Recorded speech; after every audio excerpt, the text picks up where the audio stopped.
यमलोक के मार्ग में पड़ती है ये दो नदियां। तो चलिए जानते हैं सबसे पापी आत्मा के लिए कितना कठिन होता है इसे पार करना।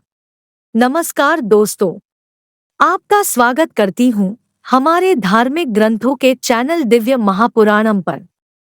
दोस्तों, हमारे महान सनातन धर्म में गरुड़ पुराण को महापुराण कहा जाता है क्योंकि इसके रचनाकार परब्रह्म और जगत के पालनहार भगवान श्री विष्णु है। इसमें लिखी हर एक बात सच है और हिंदू धर्म में किसी के दिवंगत होने पर घर में पाठ रखते हैं। दोस्तों, पुराणों अनुसार इस सृष्टि पर जन्म लेने वाले हर एक मनुष्य को गरुड़ पुराण अपने जीवन में एक बार अवश्य पढ़ना चाहिए। गरुड़ पुराण का सनातन हिंदू धर्म में विशेष महत्व है। इसमें विशेषतः जीवन, मृत्यु और मृत्यु के बाद ही घटनाओं बारे में विस्तार पूर्वक बताया गया है। गरुड़ पुराण को भगवान श्री हरि विष्णु का स्वरूप माना जाता है क्योंकि इसमें विष्णु जी के 24 स्वरूपों का भी वर्णन मिलता है।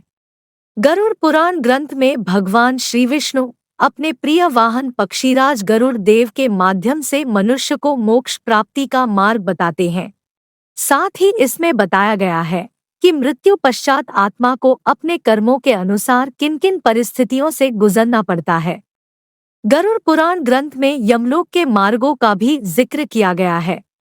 इसमें बताया गया है कि मृत्यु के बाद आत्मा यमपुरी जाती है और उसे पूरे 12 लाख किलोमीटर की यात्रा पैदल चलकर करनी पड़ती है। यमपुरी जाने के मार्ग में दो नदियां पड़ती है, जो है वैतरणी नदी और पुष्पभद्रा नदी। इसमें वैतरणी नदी बहुत ही खतरनाक होती है, जिसे पार करने में पापी आत्मा को अत्यंत पीड़ा सहनी पड़ती है। वहीं दूसरी ओर पुष्पभद्रा नदी में पुण्य आत्माओं को थोड़ी राहत मिलती है। तो दोस्तों, ज्यादा विलंब न करते हुए आज की प्रस्तुति को शुरू करते हैं। लेकिन आगे बढ़ने से पहले कृपया चैनल को सब्सक्राइब और वीडियो लाइक करें ताकि हमें प्रेरणा मिले और अधिक जानकारी हम आप तक लाएं।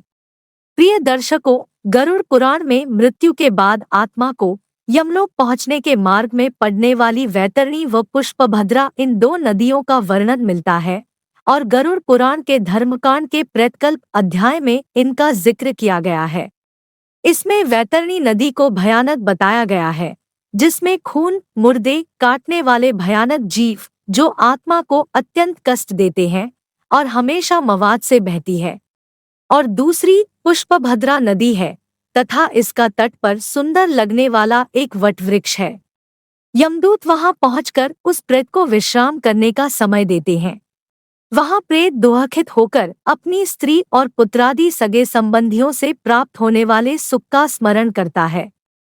मार्ग में पड़ने वाले परिश्रम से थका एवं भूख प्यास से व्याकुल वह प्रेत वहां करुण विलाप करता है। उस समय वह धन, स्त्री, पुत्र, घर, सुख, नौकर और मित्र के विषय में तथा अन्य सभी के विषय में सोचता है। उस नगर में भूख प्यास से पीड़ित उस प्रेत को देखकर यमदूत कहते हैं, क्या तुमने अपने जीवन में पुण्य कर्म किए हैं और किसी गौ का दान किया है?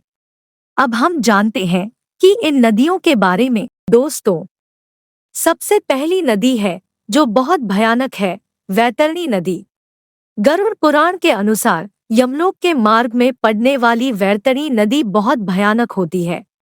जो भी पापी आत्मा मरने के बाद इस नदी से होकर गुजरती है उसे बड़ा ही भयभीत कराती है। यह महाभयानक नदी पीव और रक्त रूपी जल से परिपूर्ण है। इतना ही नहीं, यह नदी मांस और रक्त के कीचड़ से भी भरी हुई है।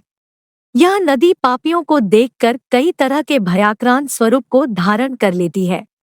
पापी आत्मा के नदी में प्रवेश करते ही इस नदी का मवाद किसी गर्म पात्र में रखे तेल की भांति तुरंत खौलने लगता है। उसका जल कीटाणुओं एवं वज्र के समान सूंड वाले जीवों से व्याप्त है। साथ ही यहाँ इस नदी घड़ियाल, वज्रदंत तथा इनके ही जैसे अनेकों हिंसक एवं मांस भक्षक जलचरों से भरी हुई है और नदी में जैसे ही पापी आत्मा का प्रवेश होता है वह 12 सूर्य के गर्मी के समतुल्य तपने लगती है, जिससे उस महाताप में पापी चिल्लाते हुए करुण विलाप करने लगते हैं। ताप के कारण पापी आत्मा अपने परिजनों को पुकारने लगते हैं, और जब कोई उनके पास नहीं आता तो वो उस महाभयंकर धूप में इधर-उधर भागने लगते हैं। और जब उसे ताप बर्दाश्त नहीं होता तो वह आत्मा उस दुर्गंध पूर्ण जल में डुबकी लगाते हैं और अपनी आत्मग्लानि से व्यथित होते हैं। कुछ महापापी मृतक आत्माएं होती है जिन्हें मृत्यु के पश्चात इसी वैतरणी नदी में कई सालों तक रहना पड़ता है। जैसे कि जो अपने जीवन काल में आचार्य, गुरु, माता पिता एवं अन्य वृद्धजनों की अपमान करते हैं, उसे इसी महानदी में रहना होता है। इसके अलावा जो जीवात्मा अपने जीवन काल में अपनी पतिव्रता, सुशीला और धर्मपरायण पत्नी का परित्याग करते हैं, उनको सदैव के लिए उसी महाघिनौनी नदी के जल में वास होता है। साथ ही जो जीवात्मा जीवित रहते हुए अपने स्वामी, मित्र, तपस्वी, स्त्री, बालक एवं वृद्ध का वध करते हैं, उसे इस महानदी में राक्षसों द्वारा डुबाया जाता है। इस नदी में सदैव खून और मवाद बहते हैं जिसे पापी आत्मा को पार करना होता है। जो व्यक्ति अच्छे कर्म करते हैं या फिर परिजन का विधिपूर्वक कर्मकांड करते हैं, जिसे हम पिंडदान भी कहते हैं, वो आत्मा इस नदी को आसानी से पार कर लेती है। लेकिन पापी आत्मा को देख यह नदी और भी उग्र हो जाती है। ऐसे लोग जो अपने परिजन का विधिवत कर्मकांड नहीं करते, उन्हें इस नदी को पार करने के लिए बहुत संघर्ष करना पड़ता है।